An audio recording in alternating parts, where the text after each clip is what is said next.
ಅವರ ಸಮಸ್ಯೆ ಬಗೆಹರಿತದೆ ಅನ್ನೋ ವಿಶ್ವಾಸ ವ್ಯಕ್ತಪಡಿಸಿದ್ದಾರೆ. ತಮ್ಮ ಕಡೆಯಿಂದ ಏನು ಸರ್? ಸಮಸ್ಯೆ ಗಂಭೀರವಾದ ಸಮಸ್ಯೆ ಏನೂ ಇಲ್ಲ. ರಾಮಲಿಂಗಾರೆಡ್ಡಿ ಅವ್ರ ಜೊತೆ ಯಾವುದೋ ಒಂದು ಸಂದರ್ಭದಲ್ಲಿ ಕಮ್ಯುನಿಕೇಷನ್ ಗ್ಯಾಪ್ ಆಗಿದೆ. ಆ ಕಮ್ಯುನಿಕೇಷನ್ ಗ್ಯಾಪ್ ಆಗಿರೋದ್ರಿಂದ ಸ್ವಲ್ಪ ಮಿಸ್ಅಂಡರ್ಸ್ಟ್ಯಾಂಡಿಂಗ್ ಆಗಿದೆ. ಅದರಿಂದ ಏನು ತೊಂದರೆ ಏನಿಲ್ಲ. ಪಕ್ಷದಲ್ಲಿ ಇರ್ತಕ್ಕಂಥ ಬೆಂಗಳೂರು ನಗರದಲ್ಲಿ ಕಷ್ಟಕಾಲದಲ್ಲಿ ಎಲ್ಲ ಸಂದರ್ಭದಲ್ಲೂ ಸಹ ನಾವೆಲ್ಲರೂ ಸಹ ಕಾಂಗ್ರೆಸ್ ಪಕ್ಷವನ್ನು ಕಟ್ಟಿರ್ತಕ್ಕಂಥದ್ದು.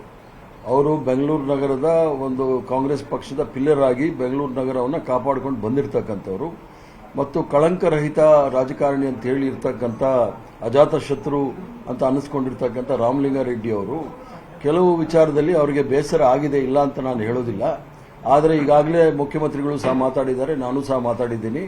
ಆದ್ದರಿಂದ ಅವರ ರಾಜೀನಾಮೆಯನ್ನು ಅಂಗೀಕಾರ ಮಾಡಬಾರ್ದು ಅಂತ ನಾನು ಮುಖ್ಯಮಂತ್ರಿ ಒತ್ತಡ ಮಾಡ್ತೇನೆ. ಇನ್ನೂ ಸಹ ಅವರಲ್ಲಿ ಇನ್ನೂ ಕೆಲವರು ಮಾತಾಡಿದಾಗ ಅವರು ಸರಿ ಹೋಗುತ್ತೆ ಅನ್ನೋ ಭರವಸೆ ನನಗಿದೆ. ಅವರು ಸುಮಾರು ನಾವು ಅವರೆಲ್ಲರೂ ಸಹ ವಿದ್ಯಾರ್ಥಿ ದೆಸೆಯಿಂದ ಕಾಂಗ್ರೆಸ್ ಪಕ್ಷದಲ್ಲಿರೋರು. ಯಾವುದೇ ಕಾರಣಕ್ಕೆ ಕಾಂಗ್ರೆಸ್ ಪಕ್ಷಕ್ಕೆ ತೊಂದರೆ ಆಗ್ತಕ್ಕಂಥದ್ದು, ಹಾನಿ ಆಗ್ತಕ್ಕಂಥ ಕೆಲಸ ಅವ್ರು ಮಾಡೋದಿಲ್ಲ ಅನ್ನೋ ನಂಬಿಕೆ ಇದೆ.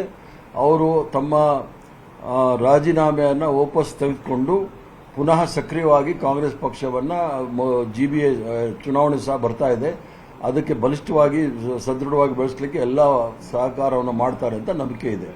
ಹಿಂದೆ ಸರ್ಕಾರ ಈ ಮುಖ್ಯಮಂತ್ರಿಗಳ ಬದಲಾವಣೆಯ ಸಂದರ್ಭದಲ್ಲಿ ಕೊಟ್ಟ ಮಾತು ಉಳಿಸ್ಕೊಳ್ಬೇಕು ಅನ್ನೋ ಚರ್ಚೆ ಇತ್ತು. ಈಗ ರಾಮಲಿಂಗಾರೆಡ್ಡಿ ಅವರು ಕೂಡ ಅದನ್ನೇ ಪ್ರಶ್ನೆ ಆಗ್ತಾರೆ, ನನಗೆ ಕೊಟ್ಟಂತ ಮಾತನ್ನ ಉಳಿಸ್ಕೊಳ್ಬೇಕು, ನನ್ನ ಆತ್ಮಗೌರವದ ವಿರುದ್ಧ ಕೆಲಸ ಮಾಡಕ್ಕಾಗಲ್ಲ ಅಂತ. ರಾಜಕಾರಣದಲ್ಲೆಲ್ಲ ಕೆಲವು ಸಂದರ್ಭದಲ್ಲಿ ಆಗುತ್ತೆ, ಕೆಲವು ಬದಲಾವಣೆಗಳಾಗುವಾಗ ಕೆಲವು ವಿಚಾರಗಳು ಬರುತ್ತೆ ಮುಂದೆ. ಆದರೆ ಎಲ್ಲದಕ್ಕೂ ಸಹ ಪರಿಹಾರ ಇದೆ.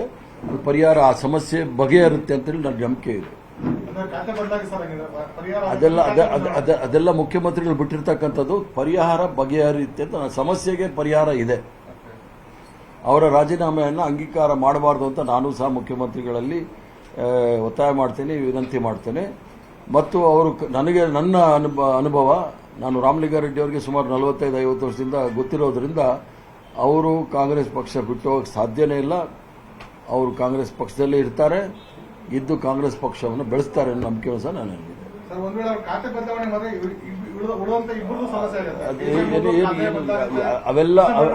ಅವೆಲ್ಲ ಮುಖ್ಯಮಂತ್ರಿ ಮಟ್ಟದಲ್ಲಿ ಮತ್ತು ಆಲ್ ಇಂಡಿಯಾ ಕಾಂಗ್ರೆಸ್ ಕಮಿಟಿಯ ಪ್ರಧಾನ ಕಾರ್ಯದರ್ಶಿಗಳು ಸಹ ಇಲ್ಲೇ ಇದ್ದಾರೆ, ಸುರ್ಜೇವಾಲಾ ಅವರು.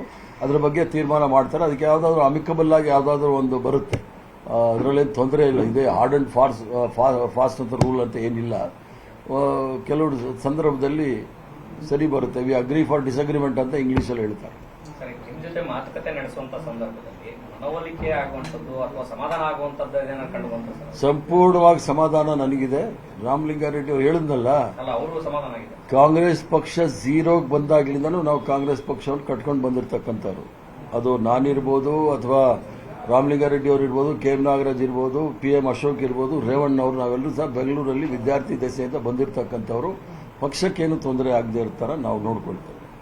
ಸರ್, ಕೆಪಿಸಿಸಿ ಅಧ್ಯಕ್ಷರು ತಾವು ನಾಮಪತ್ರ ಸಲ್ಲಿಸುವ ಸಂದರ್ಭದಲ್ಲಿ ಮುಖ್ಯಮಂತ್ರಿಗಾಗಲಿ ಮಾಜಿ ಮುಖ್ಯಮಂತ್ರಿಗಾಗಲಿ ಒಬ್ಬರು ಸಚಿವರು ಸಹ ನಿಮಗೆ ಉಪಸ್ಥಿತರಿರಲಿಲ್ಲ.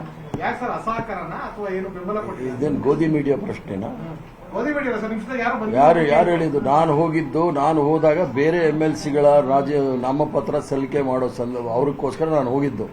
ನನ್ನ ರಾಜೀನಾಮೆ ನನ್ನ ನಾಮಪತ್ರ ಸಲ್ಲಿಸುವಾಗ ಮುಖ್ಯಮಂತ್ರಿಗಳು ಇದ್ರು, ಮಾಜಿ ಮುಖ್ಯಮಂತ್ರಿಗಳು ಇದ್ರು, ಸತೀಶ್ ಜಾರಕಿಹೊಳಿ ಅವರಿದ್ರು, ಆಮೇಲೆ ಬೇರೆ ಶಾಸಕರೆಲ್ಲರೂ ಸಹ ಇದ್ರು. 2 ಸೆಟ್ ಮಾಡಿದ್ದೀನಿ, ಎಲ್ಲರೂ ಸಹ ಇದ್ರು. ಈ ತರ ದಯವಿಟ್ಟು ಸುಳ್ಳು ಸುದ್ದಿಯನ್ನು ಹರಡಿಸಕ್ಕೆ ಹೋಗ್ಬೇಡಿ.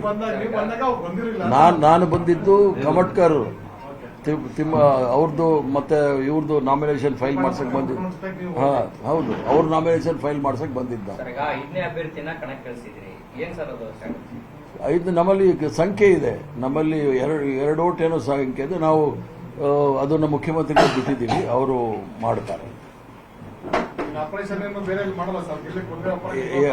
ಅದೆಲ್ಲ ಭಾರತೀಯ ಜನತಾ ಪಾರ್ಟಿ ಕೆಲಸ ನಾವು ಮಾಡಕ್ಕೆ ಹೋಗೋದಿಲ್ಲ.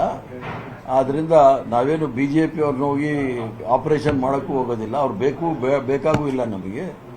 ನಮಗೆ ಸ್ಟ್ರೆಂತ್ ಇದೆ, ನಾವು ಗೆಲ್ತೀವಿ.